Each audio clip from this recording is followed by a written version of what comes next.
नमस्कार, सुस्वागतम, वेलकम, राधे राधे, जय श्री कृष्णा, जय श्री श्याम, जय सावरिया सेठ की। मैं विकास स्वागत करता हूं आप सभी लोगों का आपके अपने घर, आपके अपने परिवार कॉन्सेप्ट आरएनए के अंदर। बहुत दिनों से बहुत सारी क्योरीज निकल कर आ रही थी, उसमें एक क्योरीज ये रही कि सर आप हमें थोड़ा सा आइडिया दीजिए ना कि क्या होगा। हम पढ़ाई तो जो है वो बराबर कर रहे हैं, लेकिन कुछ बातें हमसे छूट जाती हैं और कुछ बातें हमसे रह जाती हैं। तो आने वाले 10 से 12 मिनट आप मेरे को दीजिएगा, उसके बाद आप लोगों की जो ये तैयारी आप जिसमें जुट रहे हैं उस तैयारी को और आसान अपन बना देंगे। ये मेरा आपसे वादा रहा, ये मेरा आप लोगों से वादा रहा। तो इस तैयारी को आसान बनाने के लिए सबसे पहले आप एक काम कर दो, और वो काम ये रहेगा कि वीडियो को शेयर कर दो, मैक्सिमम बच्चों तक पहुंचा दो, और एक बार सेशन को जो है वो लाइक कर दो। तो मेरे पीछे लगा थंबनेल कहता है कि बिहार स्टाफ नर्स 2026 का सिलेबस क्या होगा, एग्जाम पैटर्न क्या होगा, और इसे जीरो लेवल से कैसे शुरू करें। देखो सर एक्चुअली में हमने ना सपने सजा रखे हैं, हमने सपने सजा रखे हैं कि इस बार जब बीटीएससी की वैकेंसी आए, इस बार जब बीटीएससी की वैकेंसी आए तो हम ये चाहते हैं कि हम भी क्या बन जावें, एक नर्सिंग ऑफिसर बन जावे। क्या बन जावे हम, एक नर्सिंग ऑफिसर बन जावें।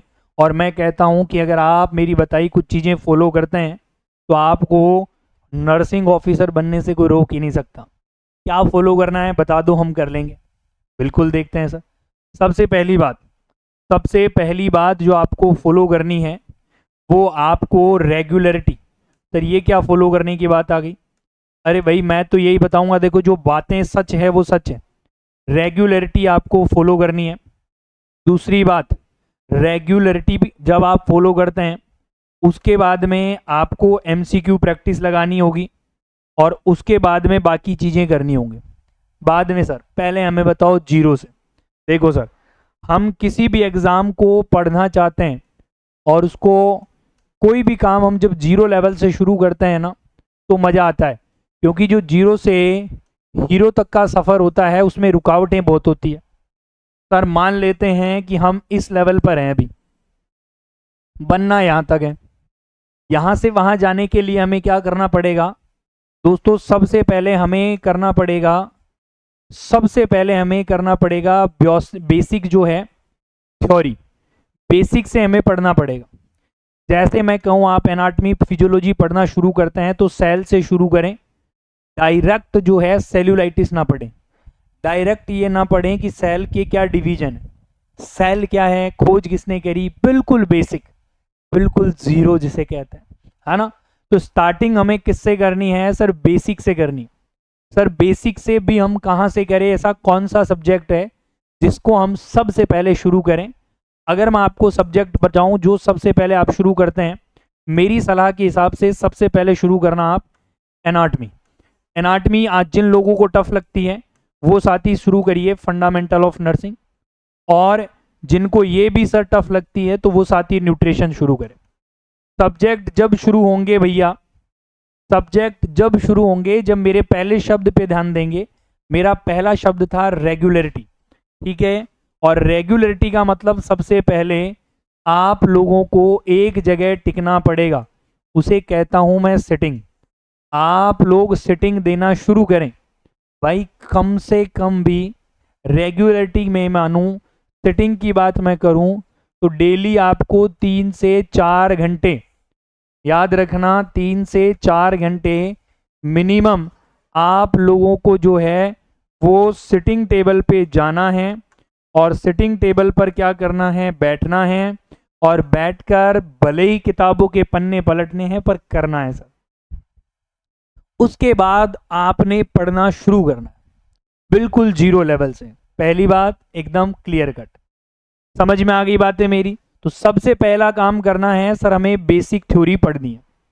दूसरी बात, नंबर 2, बेसिक थ्योरी के बाद में हमें क्या पढ़नी है? तो जवाब होगा थ्योरी पढ़नी है। थ्योरी और बेसिक थ्योरी में क्या फर्क है? बेसिक का मतलब जनरल चीजें जानो, थ्योरी का मतलब क्या होगा? यहां पर हमें जानने हैं क्या? तो आपका जवाब होगा कॉन्सेप्ट, और उस कॉन्सेप्ट के पीछे का कारण, जिसे मैं कहता हूं रेशनल, जिसे मैं क्या कहता हूं? रेशनल। कोई भी बात अगर आपने पढ़ी है, एक्स वाई जेड कुछ भी ले लो सर, कुछ भी, जैसे मान लेते हैं वाइटल साइन ही ले लो।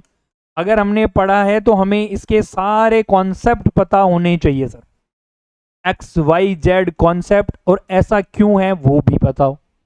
अब हमारी थ्योरी क्या होती है, मजबूत होती है।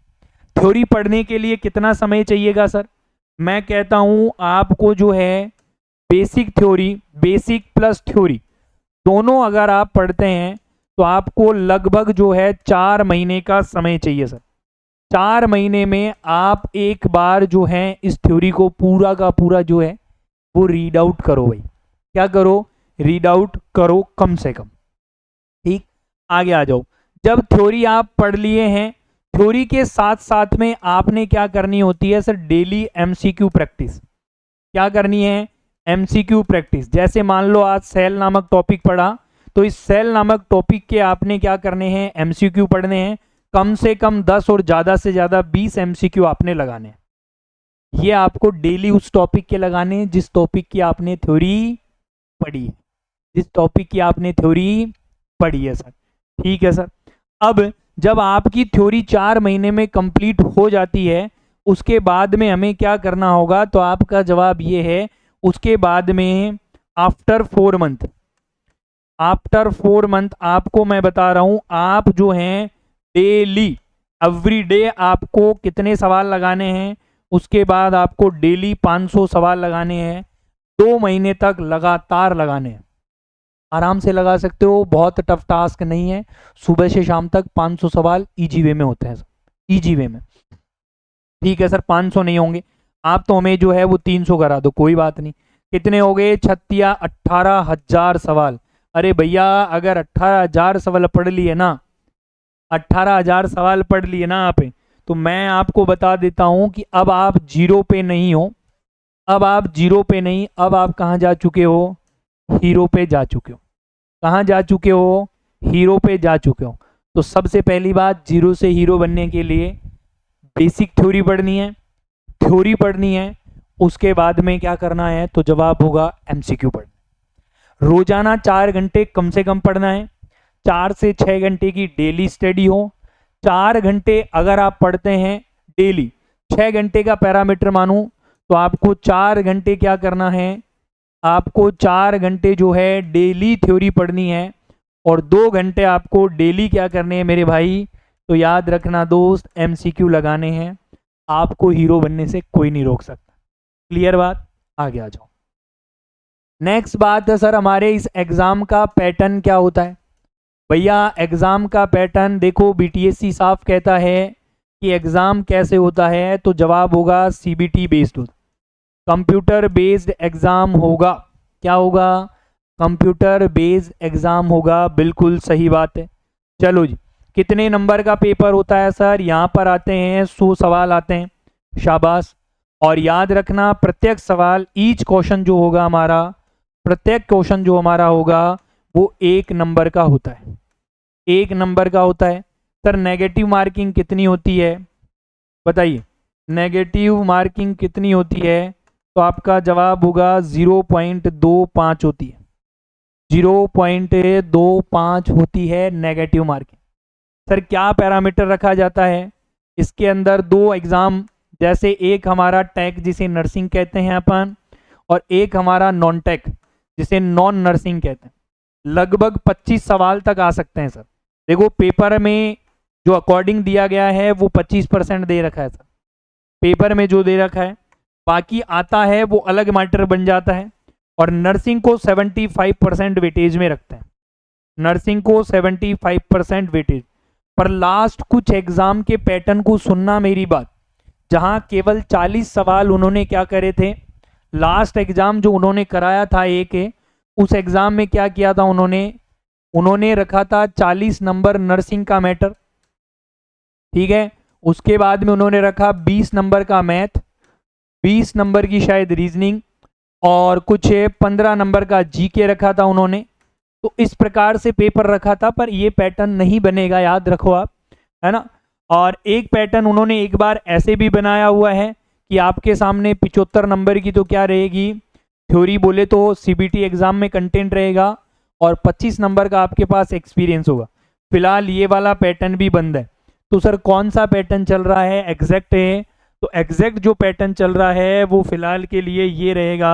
सीबीटी एग्जाम 75% नर्सिंग का सिलेबस, 25% नॉन नर्सिंग का सिलेबस, जहां मैथ, रीजनिंग, जीके जो जनरल अपने आते हैं वही आते हैं। ठीक बात। सिलेबस की बात अगर करें सर, हम इसके बारे में बात करें, हम सिलेबस के बारे में, तो सर नर्सिंग के तो सभी सब्जेक्ट हैं सर। नर्सिंग की बात करूं तो मैं नर्सिंग के ऑल सब्जेक्ट होंगे भाई। अब सर ऑल सब्जेक्ट में विशेष रूप से आप 7-8 सब्जेक्ट ध्यान दें। सबसे पहला सब्जेक्ट आपका एनाटॉमी और फिजियोलॉजी होता है, उसके बाद में आपका फंडामेंटल होता है, उसके बाद में आपका एमएसएन होता है। आजकल साइकेट्रिक ने अपने आप में गर्दे उड़ा रखे हैं, पहले नहीं आती थी। और पीडियाट्रिक कहता है मैं तुझसे कम नहीं हूं। और ध्यान देना, कम्युनिटी हेल्थ नर्सिंग अपन भी बराबर के लड़ेंगे भाई, अपन भी बराबर के लड़ेंगे। छोटा मोटा पोर्शन किसका आने लग चुका है, फार्मा का, पहले नहीं आता था अब आने लगा है। ये आपके लीडिंग सब्जेक्ट होते हैं, ये आपके लीडिंग सब्जेक्ट होते हैं नर्सिंग में, विशेष तौर से जो एग्जामिनर के लिए बड़े खतरनाक हैं। एग्जामिनर कहता है ये हैं भाई साहब, ये हैं भाई साहब, सवाल तुरंत यहीं से पकड़ेगा। हम क्या करें सर, आप बस ऐसा बता दो। तो मैं आपको बता देता हूं कि एमसीक्यू प्रैक्टिस के लिए, आपके एमसीक्यू प्रैक्टिस के लिए मैं आप लोगों के लिए हर सुबह 7 बजे आपकी कॉन्सेप्ट आरएनए परिवार पे एनक्लेक्स सीरीज याद रखिएगा, जो डेली एमसीक्यू करवाता हूं बॉस। डेली एमसीक्यू होते हैं और ये केवल एक सीरीज नहीं है, मैं फिर कहता हूं ये एक इमोशन है। जो बच्चा इस क्लास के साथ जुड़ता है वो वाकई में ये समझता है कि कॉन्सेप्ट क्या है, वो वाकई में ये जानता है कि रेशनल क्या है। नहीं यकीन है तो मेरे कहने से एक बार एक पूरी क्लास आप लोग देख लेना, आपको पूरा अंदाजा लग जाएगा सर कि सौदा वाकई में क्या है। ठीक है, सुबह 7 बजे, कितने बजे होती है सर आपकी ये क्लास? एवरीडे सुबह 7 बजे ये क्लास रहती है आपकी। ठीक है, एक क्लास आपकी शाम को होती है। एक स्पेशल अनाउंसमेंट आप लोगों के लिए, 26 जुलाई को जो है मैं 500 एमसीक्यू कराने वाला हूँ। 500 एमसीक्यू, सारे के सारे सवाल इमेज बेस्ड होंगे। समय आपका 9 से 12 रात को रहने वाला है और ये क्लास केवल आप लोगों की ओनली और ओनली लाइव रहेगी। तो आप इस सेशन में जुड़कर ये 500 एमसीक्यू भी तैयार कर सकते हैं। समझ में आ गई क्या बात, बताओ हाँ या नहीं? तो ये विशेष बातें थी जिनकी चर्चा मैंने आपके साथ करी है। मोटे मोटे तौर पे मैंने आपको बताया कि सिलेबस क्या होगा, एग्जाम सीबीटी पैटर्न होगा और जीरो से शुरू कर कैसे अपन एक हीरो की तरफ चलते हैं। जीरो से शुरू ऐसे ही करना है, बेसिक थ्योरी पढ़नी है, देन थ्योरी पढ़नी है कॉन्सेप्ट और रेशनल वाली, देन एमसीक्यू लगाने हैं, देन टेस्ट प्रैक्टिस करते चलना है।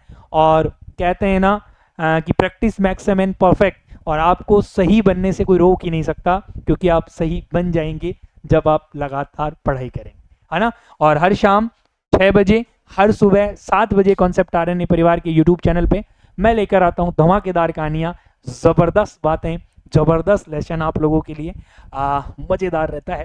Thank you so much, bye bye, take care. Video को लाइक शेयर करना मत भूलिएगा। Thank you so much.